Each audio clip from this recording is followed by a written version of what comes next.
So for the PAGCOR income po from January to September 2025, our total gaming income is 40,572,878,245.16 po pesos.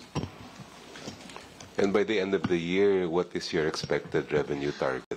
Actually po, based on our projections po, nung half of the year ay nasa 60 billion po sana. However po, starting po nung August 2025, nakaramdam po kami ng sharp decline po ng income, up to 49% po ng decline sa income po.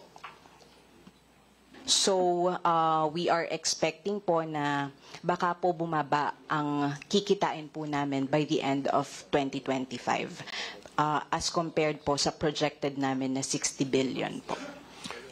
To what do you attribute the sharp decline? One of the main factors po na tinitingnan namin is yung delinking po of the platforms sa ating mga payment e-wallets po. And then nakita din po namin na meron din pong slight decline din po sa new players po.